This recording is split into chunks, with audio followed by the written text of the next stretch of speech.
students and scholars, teachers and trainers, professors and professionals, listeners and learners, those who are listening from the field of science, religion, spirituality,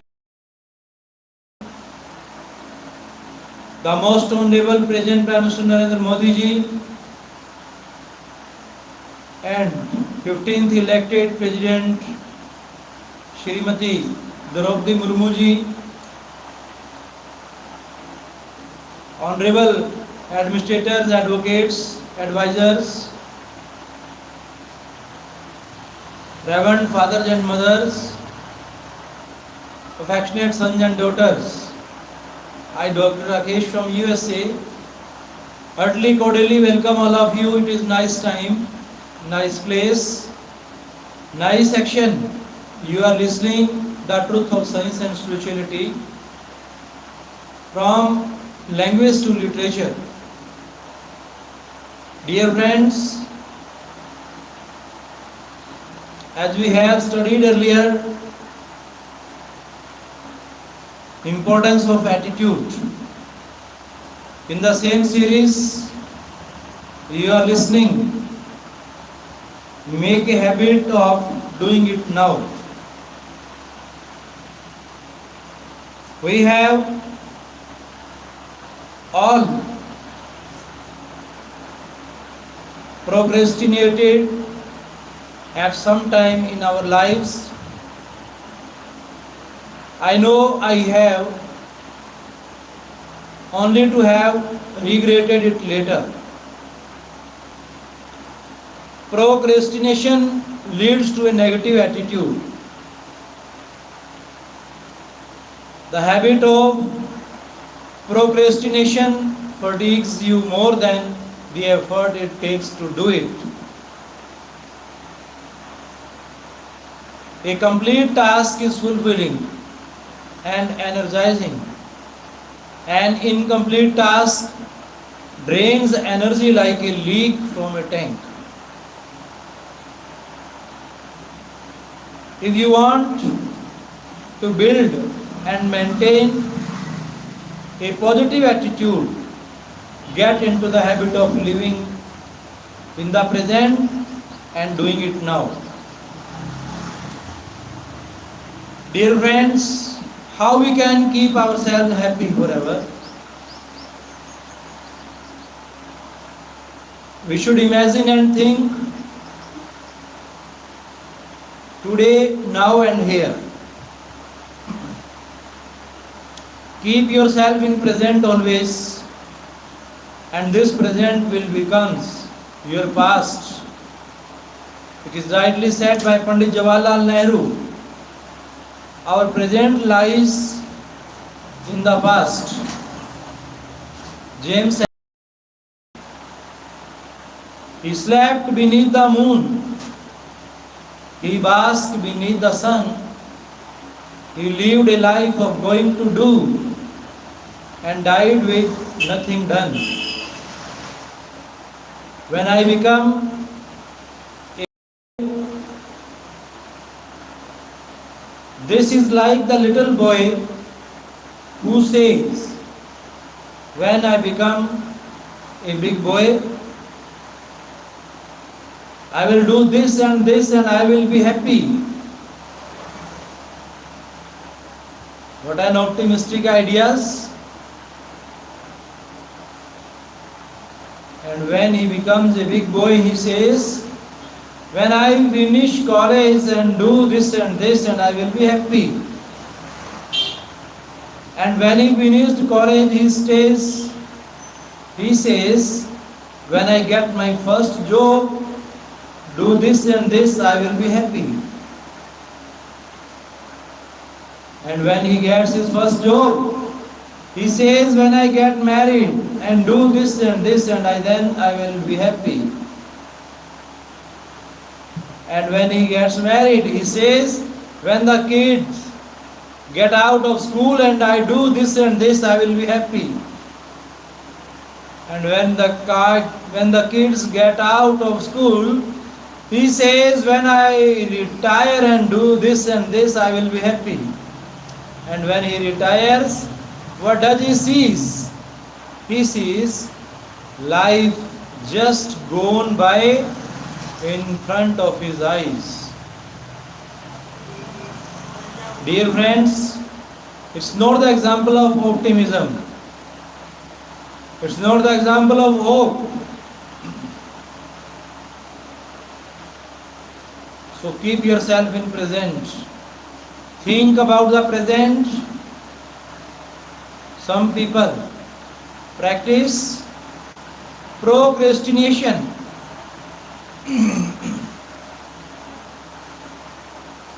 By hiding behind high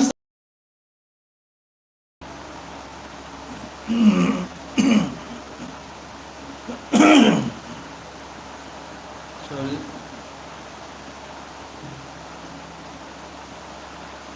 High sounding words saying, I am analyzing, and 6 months later they are still analyzing.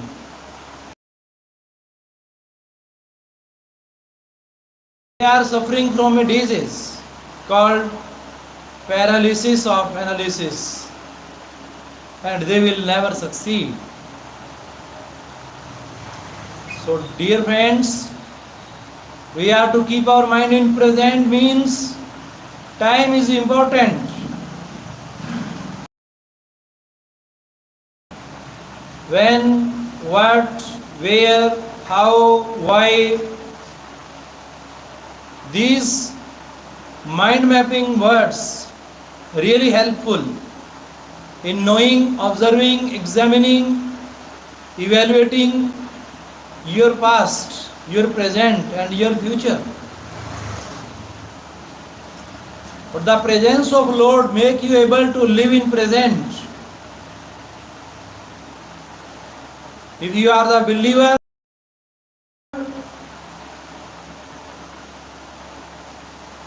and faithful for your religion,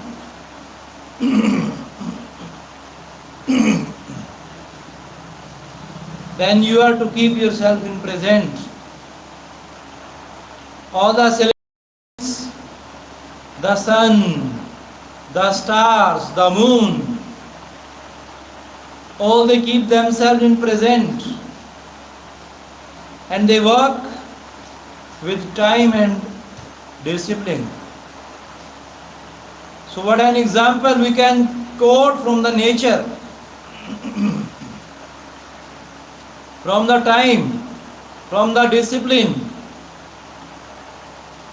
to get success in our life. So dear friends, attitude does matter.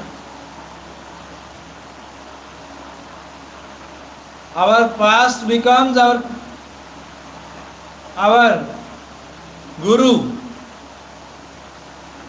One time one person asked from our present Prime Minister, who is your guru? He told them, experience is my guru. Means the moment that has gone now is our guru. Attachment and disattachment, locate and dislocate, fox and defox. These are the theories that will make you be able to keep your mind in present forever.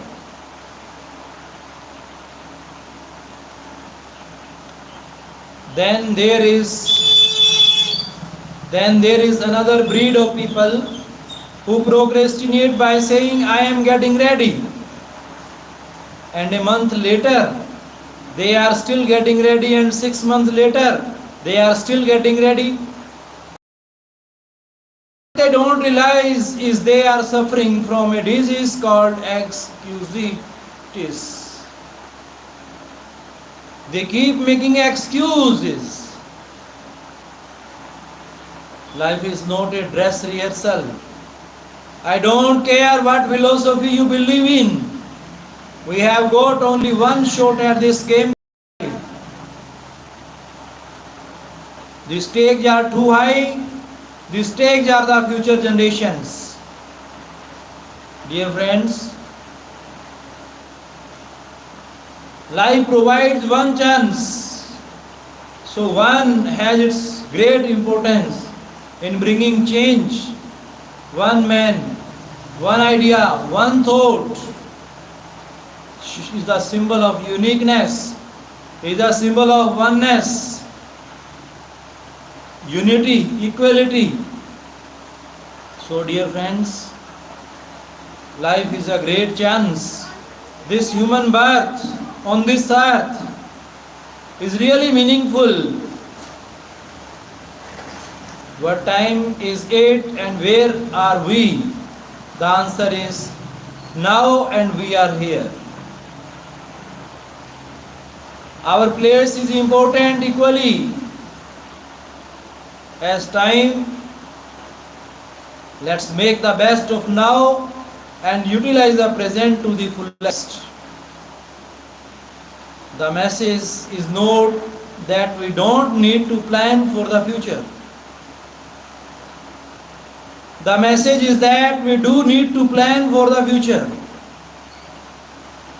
If we utilize our present to its fullest, we are sowing the seeds for a better future automatically, aren't we?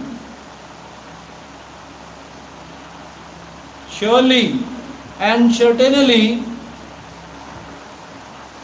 we are turning towards our future by controlling, managing, holding,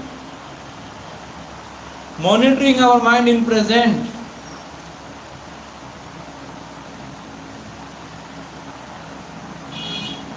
Our 14th President addressed the worldly people. He told the worldly people that we have become winner because we were the great warriors in winning the war of Corona. And we established a number of toilets for our Indians to keep our surroundings neat and clean. We have started a number of initiatives, and our common villager who is entertaining digitology, electronology, technology. This is a great example and symbol of the prosperity of our nation. Dear friends, our present Prime Minister started numberless programs for rejuvenation, reformation, recreation, reoperation of our nation and youngsters. Through PMKVY and MMKVY, our nation has started numberless programs for improving the skills, manners, styles, standard of our youngsters. It is rightly said that a child is a nation builder. How? Because they are our future. But firstly, we are to use our present fullest. If you want to build a positive attitude, learn the phrase, do it now, and stop the habit of procrastination. The saddest words in life are, it might have been, I should have, I could have, I wish I had, if only I had given a little extra. Dear friends, you will read the ideology of Walt Whitman, American poet, who wrote in his great anthology Leaves of Grass, through Fairy Queen, He provides us a great example through nature. How nature keeps its in present and having the habit of serving always for the welfare of others. At one place, Walt Whitman says, I am under your good souls. So through the leaves of grass, he praised, admired, appreciated nature open-heartedly. This is a great example of politeness and humbleness, which is greatly required in India. No doubt, we have the great ability to message the values of our Indian culture. But for the youngsters in this present time, for the reformation of our nation and society, we must have great thought, high thought of negativities. There should not be frustration and depression in our youngsters because they have varieties around them.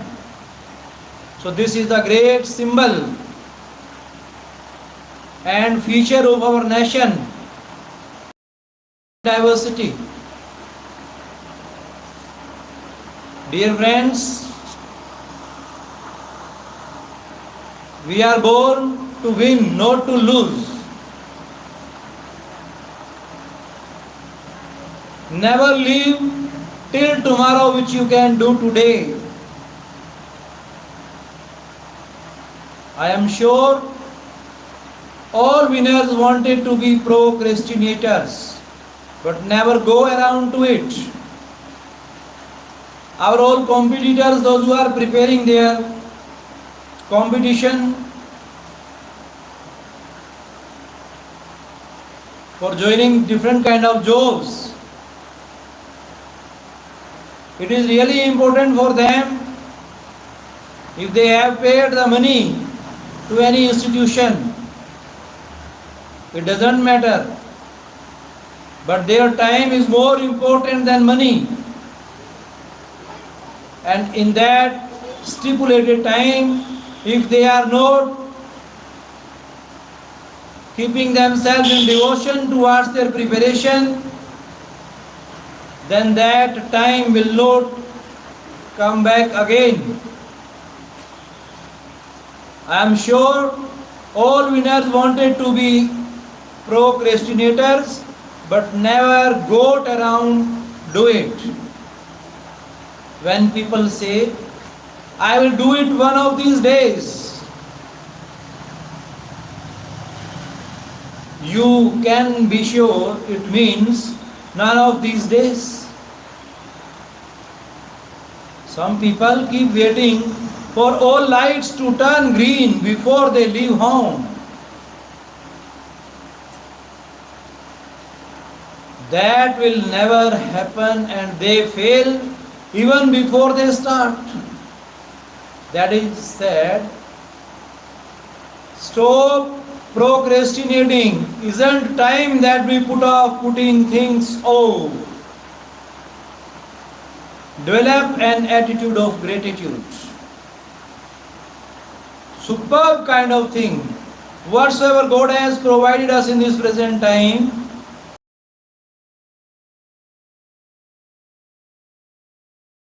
provided us, we are to thank the God because of His blessings are always showering on us. His grace is being provided like the rays of the sun in the daytime and moonlit light at the night time. To the twinkling stars, to the moonlit night light, you are being provided the showerings of blessings and grace of Lord. So never feel rejected and downtrodden. There is no question of being back in any field. There should not be any inferiority and drawback, shortcoming in our youngsters, in all our professionals. Develop an attitude of gratitude. Count your blessings, not your troubles. Take time to smell the roses. It is not uncommon to hear that someone, because of an accident or illness, became blind or paralyzed but won $1 million in settlement. How many of us would like to trade places with that person? Not many. We are so focused on complaining about things we don't have that we lose sight of the things we have. There is a lot to be thankful for. Dear friends, how we can keep ourselves in present? If you are not able to keep yourself in present by doing your daily routine works or by doing your professional work, you are to give your soul extra time to do yoga, pranayam, meditation. This will train your mind to keep your mind in present always. And that habit will develop a great habit of attitude of gratitude towards the God. God's presence is everywhere, equally being provided in air, fire, soil, sky, water, even in airless, soilless, skyless, waterless places also. And this was the great message which was given by Swami Vivekananda when he went to the USA by saying that our Indians feel the presence of Lord even in and at lightless and soundless places. Dear friends, you can judge the power of our culture, how our culture is the father of all nations' cultures. Our nationalistic and patriotistic values are really praiseworthy and admirable all over the world. We all are the starters, beginners and initiators of the different cultures, societies, language, shapes, size. Dear friends, there is no question of drawback and shortcoming in our youngsters. Never feel back. Go ahead with God-gifted talents. Whatsoever God has provided you, use it with His blessings by thanking God for everything. Whatsoever is being provided to us, it should be praised by the holy words of Holy Land. Our great personalities, those who came firstly on this land to provide us the presence of Lord in everything. We read it in the different religions. They spent their whole time with nature and they were very natural in providing us everlasting soothing effect of our mind and heart. When I say count your blessings, not your troubles, the message is not to become complacent. If complacence was the message you got, then I would be guilty of faulty communication and you of selective listening. Dear friends, whatsoever God does, that is right. As per the will, skill of God, we are to adopt the habit of doing it now, here and today. This will make your mind in present and you will be able to care your time, discipline, nature.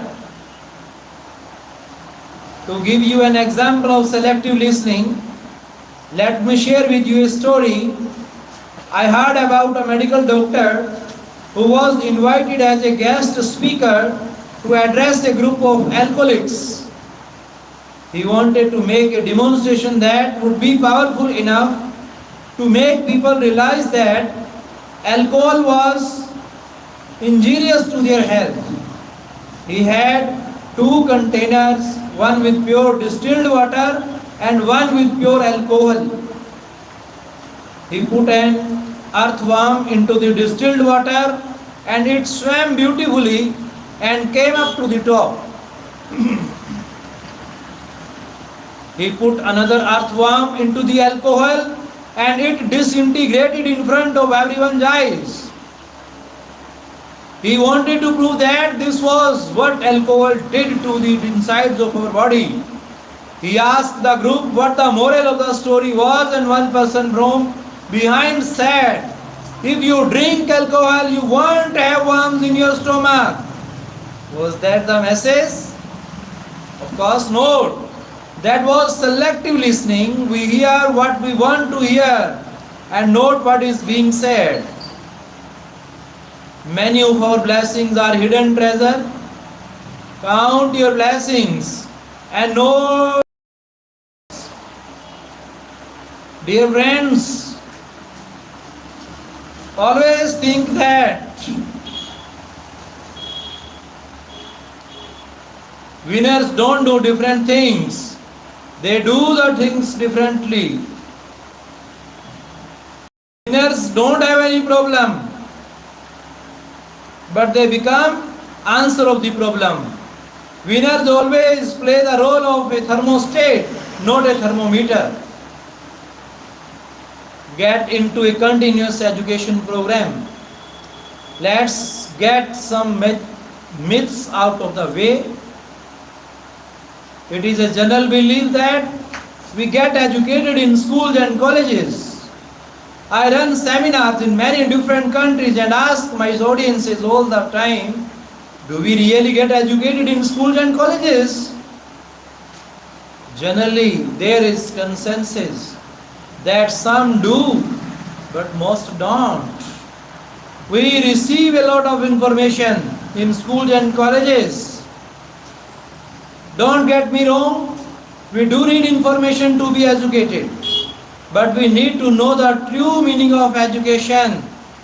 Dear friends, simply we use some words of English grammar that keep our mind in present, like is, am, are, to gain the information and to provide the information. To gain and provide information, we use very simple words of English grammar. Then why do we forget these words? Because these words can keep our mind in present, to have the information and to provide the information, to know the situation and to tell the situation, to know the condition and to tell the position. Everything that keep in our mind in the form of is, am, are. How every word of every language is important as per their literature and language. Similarly, in English, every word that is invented, that is the invention of the starters, beginners, initiators of the different religions, those who came first on this land, they have written a lot of psychological and philosophical words to fill us with joy of words. So word becomes the power of word. Intellectual education influences the head and values-based education influences the heart. In fact, education that does not train the heart can be dangerous. If we want to build character in our offices, homes and societies, we must achieve a minimum level of moral and ethical literacy. Dear friends, how our heart appeals with our mind. So whatsoever we decide and determine for the future, In the presence of the holy words, when there is compromise between mind and heart, and whatsoever we think at that time, whatsoever we keep in our mind in the 10th door, at the 10th door in third eye, certainly we will become successful in that field. So dear friends, keep your habit in keeping your mind in present forever. Train your mind with your heart. There should be the meeting of heart and mind in presence of your lungs. If we want to build character in our offices, homes and societies, we must achieve a minimum level of moral and ethical literacy. Education that builds fundamental traits of character such as honesty, compassion, courage, persistence and responsibility is absolutely essential. We don't need more academic education. We don't need more academic education. We need more value education, values education, because the education, true education comes from inside. A teacher is inside, a disciplined student is inside, a doctor is inside, a patient is inside.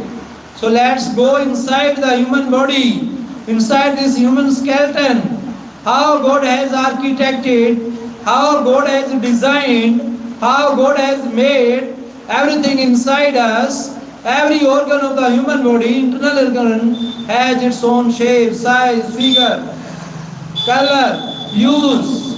Everything is different. So it is really amazing what inside, outstanding what inside. We are to find it out. We are to discover on it. For our discoverers and inventors, innovators, those who came first on this land, they truly research inside their body. And it is rightly said that a child is the father of man because recently he has come from the womb of his mother. Womb of our mother.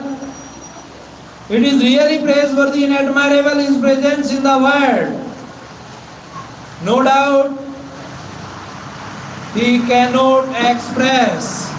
So inexpressibly we can understand, we can get the vision and light and sound of that soul which has been created, generated, operated new message in its different ideologies.